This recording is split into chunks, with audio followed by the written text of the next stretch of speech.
Hello, my name is Peter Frampton. I'm an accounting, finance and business teacher. I'm on the adjunct faculty of American University in Washington, D.C., and I teach at a lot of businesses around the world. The significance of that is that I get to see people learning accounting, but specifically I get to see what people don't understand about accounting, the thinking errors and misunderstandings. And often it's misunderstandings that they don't know that they don't know. So today we're going to cover the top misunderstandings in accounting. In order to understand these top misunderstandings, it's very important that you understand this diagram behind me. It's called the basis framework. It's a very powerful representation on a single page of how accounting works. It's very simple. Let me explain briefly. There are 5 parts to this diagram: assets, liabilities, equity, income, and expenses.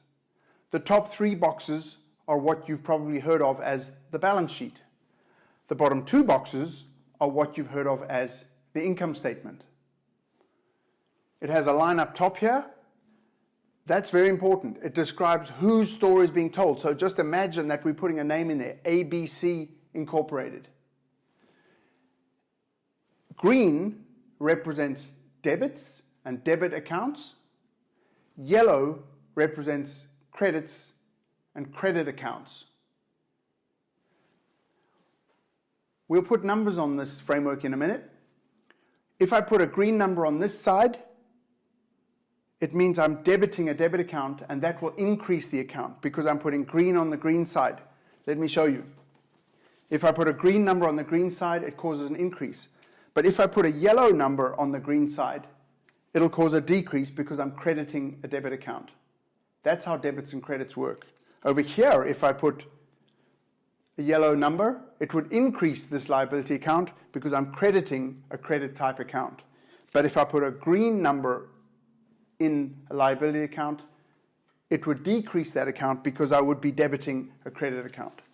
This is the basis framework. We'll explain these key misunderstandings using this framework.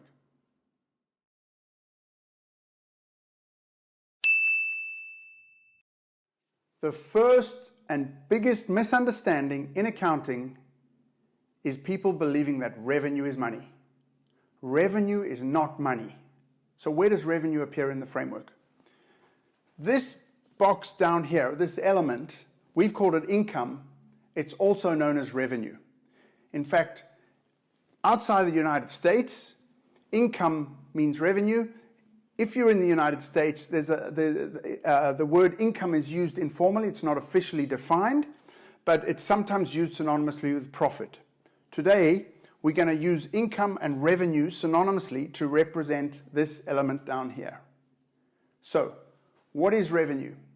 Most people on the street out there, lay people on the street, will think that revenue is money you get. It's not.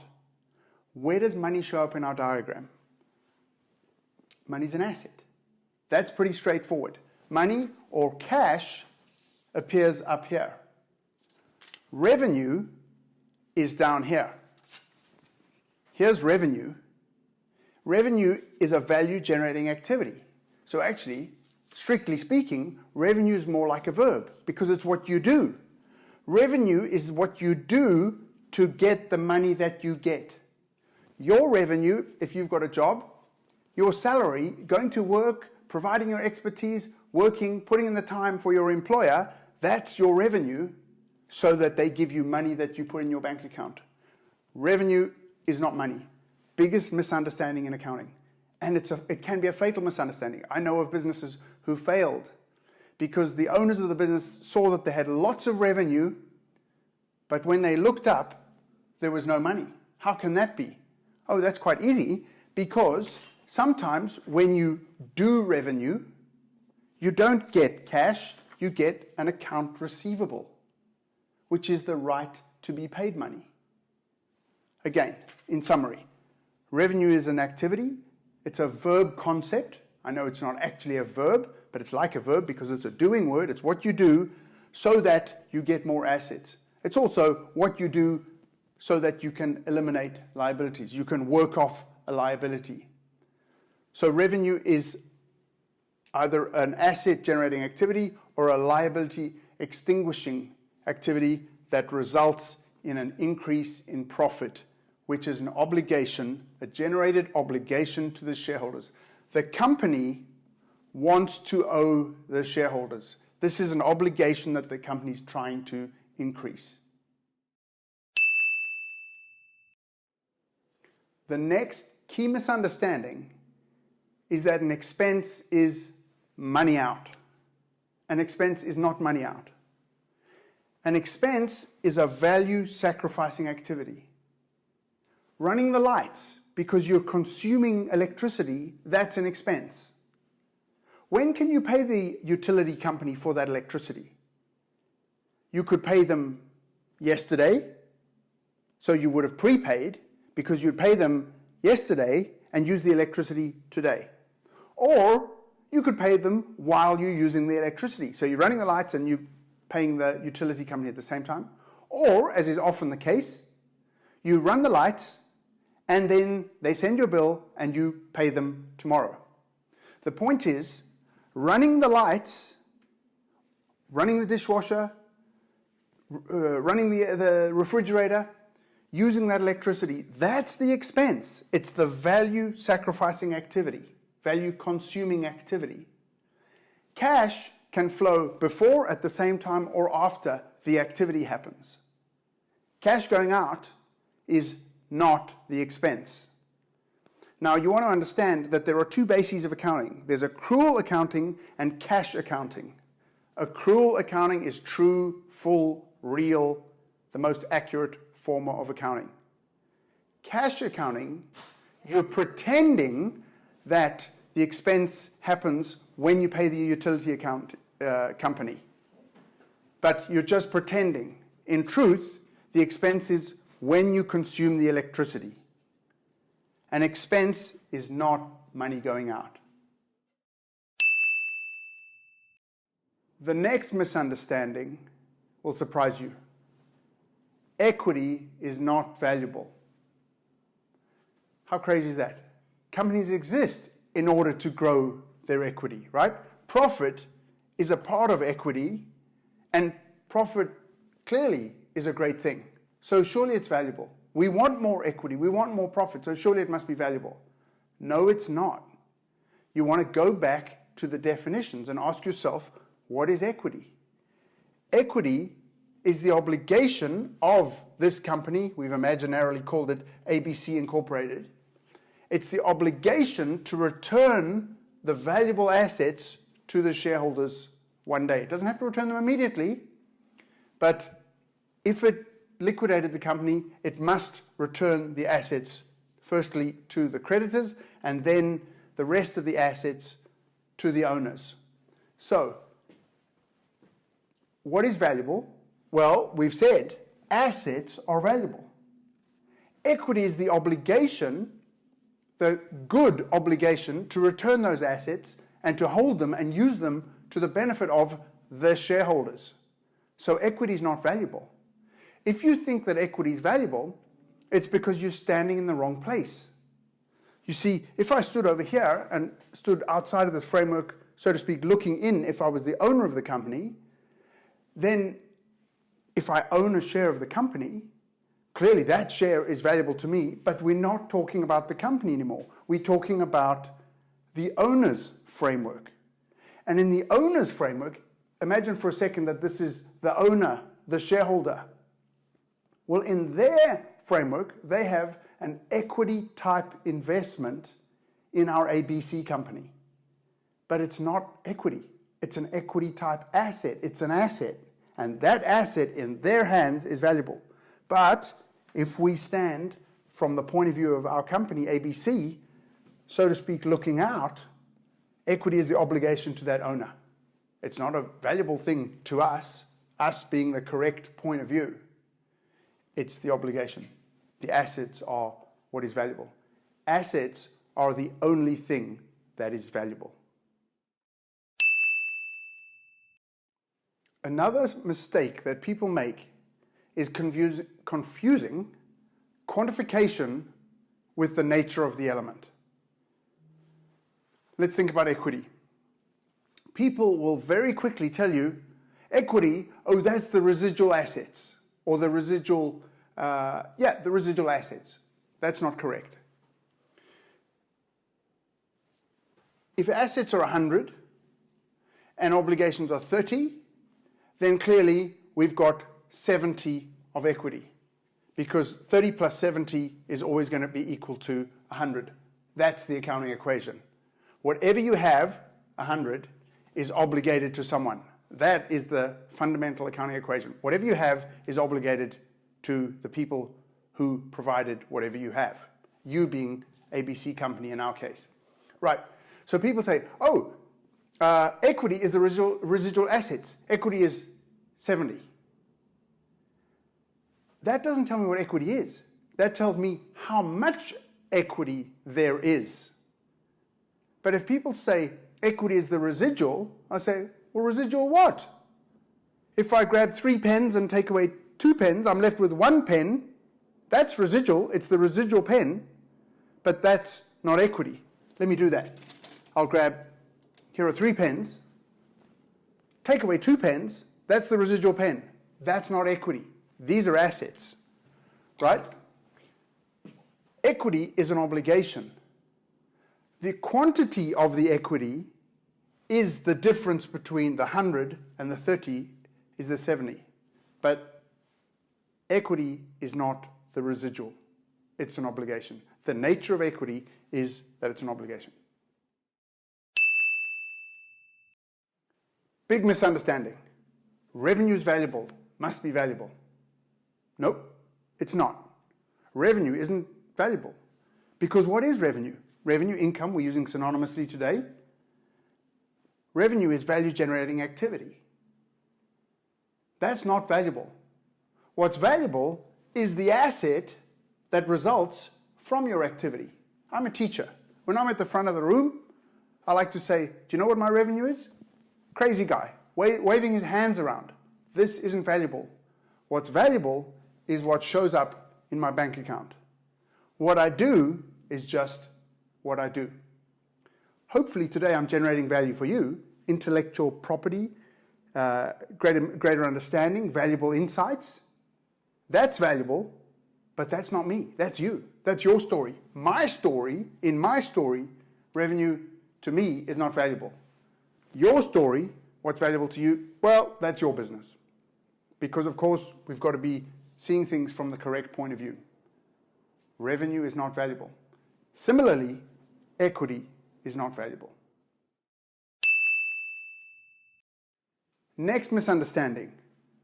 A liability is money you owe someone. No, it's not. If you look in the dictionary, the Webster's Dictionary, the Oxford English Dictionary, and you look up what a liability is, it might well say, many dictionaries do, a liability is money you owe someone. It's not. A liability is an obligation. Can you see an obligation? No. It's this construct. It's in the air. It's a legal invention.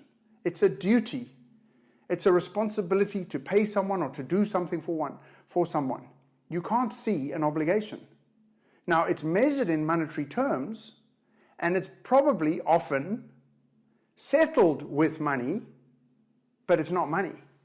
Here's the obligation. Here is the money with which you could settle that obligation. Give the lender some money, you can cancel that obligation to them. But the obligation itself is not money. Thinking that a liability is money, cash, just like thinking that income or revenue is cash, is what we call collapsing the duality. What is the duality? The duality is the fact that you've got two sides to the balance sheet and indeed to the whole framework. Sources of funds, uses of funds. That's the duality. Often these casual definitions, revenue is money, a liability is money you owe someone. The problem with those definitions is that we've collapsed the duality and we're taking two elements and calling them the same thing. But in correct accounting thinking, you have to maintain the duality. Cash is cash, a liability is a liability. Or cash is cash, revenue is revenue. They are not the same thing. The next big misunderstanding is what we call money versus monetization. So where does money appear in our basis framework? Money only appears in one place, and that's under assets. Because money is always an asset. Can't be anything else. Always an asset. Certainly not a liability, not equity, it's not revenue, and it's not an expense. Money's an asset, right? So here we go. Cash, for example. Cash is an asset. But in the United States, in many countries, in finance, you measure things in terms of dollars. In fact, in terms of 1 unit, $1 of cash. You measure everything in this framework in terms of money. That's what we call monetization. Tables and chairs are measured in dollars. Money is measured in dollars. Even if you hold pounds or euros or yen or kwacha, they can be measured in dollars. You convert them to the value of $1. All assets can or are measured in dollars. And so are liabilities. How much money would it take to eliminate a liability? That's how you measure a liability. Equity, we measure it in dollars. Revenue income, we measure it in dollars. Expenses, we measure in dollars. But is there money anywhere in these other elements? No. As I've said, there's no money under liabilities, equity, income, or expenses. The only place you can find money is under assets. So when you're looking at a balance sheet and an income statement and you're seeing dollar signs, don't be thinking there's money there.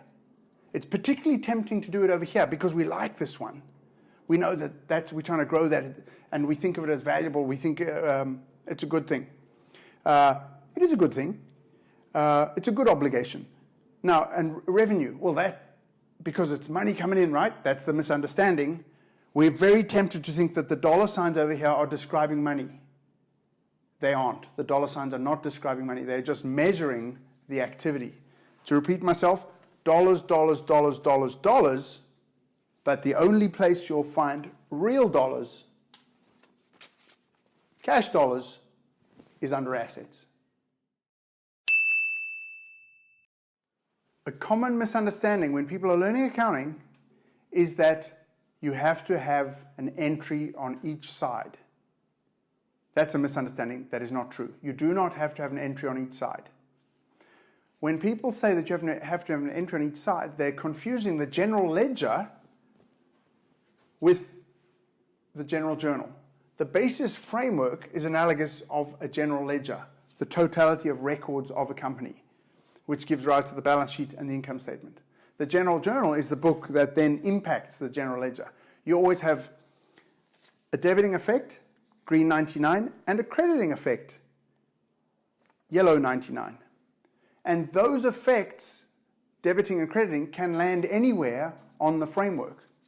So let's imagine first that you have an entry on each side when you, for example, borrow $99. When you borrow $99, you being ABC Inc., our company, you get $99 of cash and you get an obligation to pay the lender back for $99. So an entry on each side. But let's imagine that you buy a chair for $99 cash. Well, what happens? Here's what happens. Your cash goes down. I've put a yellow 99 on the green side, so we're crediting a debit account because yellow is opposite to green. The cash account goes down, but you have more chairs because that's what you bought. Green on green is up, debiting a debit account, so you have more chairs. So you have two entries on, in this case, the uses of funds side. You could also have two entries on this side. Let's say you borrow from Peter to pay Paul. So you switch your liability from Paul to Peter. So Paul goes down, Peter goes up, and you've had two entries on the same side. You do not have to have an entry on each side. People think an account receivable is future money that you'll receive. It's not. Account receivable, sometimes known as trade debtors or trade receivables,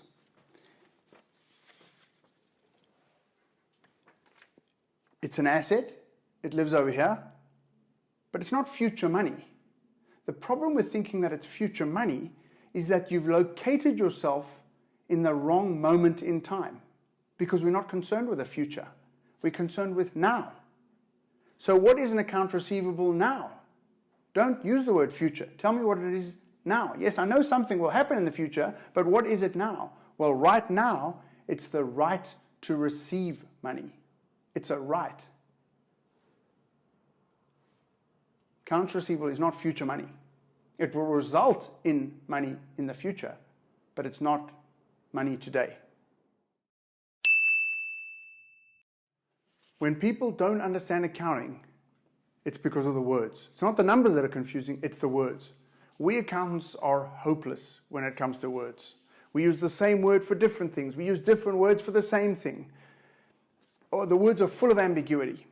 So let's explore some what we call language paradoxes, where the words don't mean what they sound like they mean. Deferred revenue. Another name for deferred revenue is unearned revenue, or unearned income, or prepaid revenue. These are different names for the same concept that now we're calling deferred revenue. You'd think that deferred revenue was some kind of revenue. Well, it's not. Deferred revenue is a liability, describes a liability. Deferred revenue comes about when you are in the business of providing services to someone, but they pay you cash up front before you've provided the services, so you owe them the services. And they call that, in the business's accounts, deferred revenue. It's an obligation. It's not revenue. It'll increase revenue later, but right now, deferred revenue is an obligation. An example of that is United Airlines. If you pay United Airlines for a ticket that you're going to fly next month overseas, you give, and this is United Airlines story, you give them cash, they have an obligation to fly you overseas. That is deferred revenue to them, liability. The flip side of that is a deferred expense, where they, United Airlines, let's say, pays an insurance company or a cleaning company in advance, and so the cash goes down. What did they get for the cash? Have they had a cleaning expense? Have they consumed cleaning services yet? No, they are owed cleaning services or owed advertising if it was a payment for advertising that'll happen in the future. They have a right to receive advertising, and that right to receive is called a deferred expense. So a deferred expense is an asset, full of language paradoxes. Income doesn't come in. Cash comes in as a result of income, sometimes, not always. But down here, we call it income, but it doesn't come in. Income doesn't come in. You do income. It's an activity, like a verb concept, as we've called it.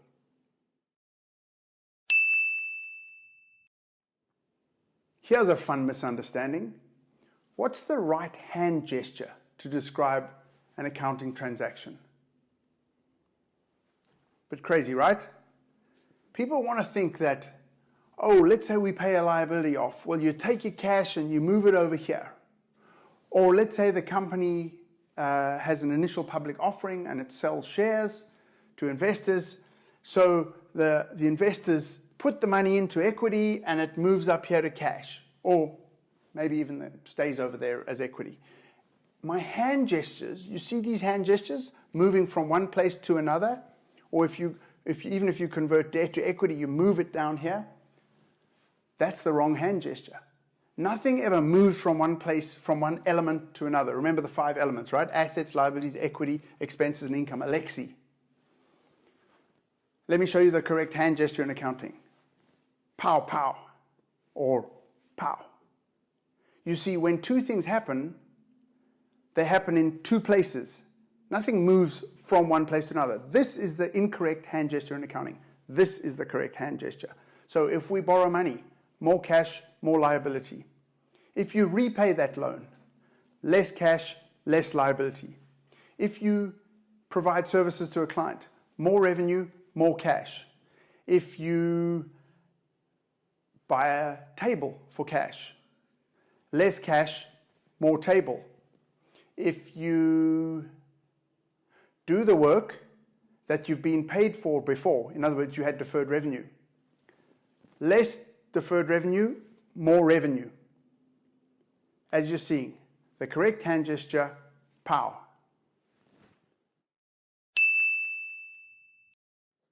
The next misunderstanding is the surprising fact that the word income isn't strictly defined. We've mentioned this a couple of times already. Income is actually ambiguous, whether it means revenue, which is this box here, or whether it means profit. So you could be reading an article in the business press in the United States, and they say the income is, and you could not be sure whether they mean the total revenue of the company is X, or whether the profit is X. The official accounting standards in the United States define the term comprehensive income, but the term income actually is used mostly synonymously with profit, but sometimes used synonymously with revenue. For example, the term interest income doesn't mean interest profit, it means the total interest revenue. Or if you talk about rental income, it doesn't mean the profit from your rent after you've paid all the utilities and everything else, it means the total rental revenue. So isn't that crazy? The word income, such a fundamental word in accounting, is actually ambiguous. Now, outside the United States, in Europe, for example, and the United Kingdom, income is used much more synonymously with revenue. In fact, it's officially defined as part of revenue. There are other names for income and revenue, this element here. Gains is another word spoken about when you have, for example, an increase in value of a big property, something like that. So, the word income is ambiguous. Big misunderstanding.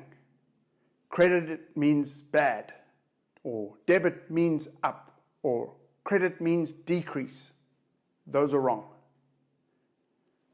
Debit, let me tell you what debit means. Debit means green. Credit means yellow. That's all. People get confused by adding meaning to these terms debit and credit, or debiting and crediting. Debit means green, so you have green type accounts, asset accounts and expense accounts, or you have the action, the effect of debiting an account. You can be debiting a debit account, or you can be debiting a credit account. Similarly, credit means yellow, crediting means yellowing a yellow account or yellowing a green account. Yellowing a green account would result in a decrease, yellowing a yellow account would result in an increase. Debit and credit do not mean good, bad, increase, decrease, positive, negative. They mean, in color accounting terms, green and yellow. In traditional accounting terms, left and right. Debit means left or lefting, and credit means right or righting. A very useful misunderstanding to distinguish is what we call the difference between management thinking and accounting thinking. So we've just talked about accounts receivable. An account receivable is the right to be paid in the future, the right to receive money in the future. It's a valuable right. You can even sell this right to somebody else. They'll pay you cash now, and then they will collect the money in the future. So often, when people are discussing accounts receivable and thinking how it results from some work you did, some work you do, but you haven't yet got paid. So you do the work, they don't pay you, so you have the right to be paid, which is an account receivable. But then what people often do is they say, but what if we don't get paid? That's management thinking. Management thinking is about, but what if? And is it a good thing? And what are the consequences? And what's that going to mean for the business? And so on and so on. These are management issues, but they're not accounting issues. Now, clearly, from an accounting point of view, if you know you're not going to get paid, then you don't have an account receivable because you don't have a right, because you know you're not going to get paid. But assuming that you're going to get paid, and you wouldn't have done the work if you didn't think you were going to get paid, assuming that you're going to get paid, then you have an account receivable. And yes, there's a subsequent issue that you will manage in the future about, oh, what is the risk? Should we make a provision for not getting paid? Yeah, you apply management thinking to it later, but don't let your concerns and what if you don't get paid impact the initial accounting recognition of the revenue and the account receivable. Don't let your overwhelming concerns about, how reliable is the customer and so on, and what am I going to cook for dinner when I get home? Those are management issues. The accounting is simply what happened, you did an activity, and you generated a right. An important but maybe subtle misunderstanding, particularly when we're describing an accounting story of a natural person like myself or yourself, is that we tell our own financial story. You don't. You always tell the story of a separate financial entity. We call it the entity concept. We've been talking about a corporation, ABC Inc. or ABC Corporation. So clearly that's naturally separate from the shareholders. But if we're describing your financial story or my financial story, it's a little bit more nuanced, because what happens is you impute a separate financial entity. So if we're describing my financial story, it's not the financial story of Peter, it's the story, we describe the financial story of Peter financial persona. And then Peter the natural person is there. That's why, for example, equity, which when it comes to personal finances, we would call net worth. You have your assets, your liabilities, and your net worth, which is the equivalent of equity. Well, that is the financial persona's obligation to the natural person. So these definitions still stack up as long as you remember you impute a separate financial entity. Lovely little misunderstanding. Profit is valuable. No, it's not. Profit isn't valuable. Let's think about that. Go back to first principles. What is profit? Well, profit is a subset of equity. It comes about when you have more value-generating activities than value-sacrificing activities. In other words, you've increased this obligation to the shareholders. That's the purpose of the company. The company wants to be obligated to its shareholders. That's its raison d'être. That's the reason for its existence, is to obligate itself to its owners. So profit's an obligation. Is profit valuable? No, because the only thing that's valuable in this whole story is assets, valuable things. Profit represents the increase in the assets, and those incremental increase in assets is obligated to the shareholders. But profit itself is not what's valuable. It represents the obligation of what's valuable to the shareholders. Profit isn't valuable. Thank you for watching these top accounting misunderstandings using the BASIS framework. For more information, check out the links down below, and feel free to visit, if you're in business, coloraccounting.com, or if you're a student at school or college or university, you can also check out resources at accountingschool.com, and you can also look for color accounting books on Amazon. Thank you.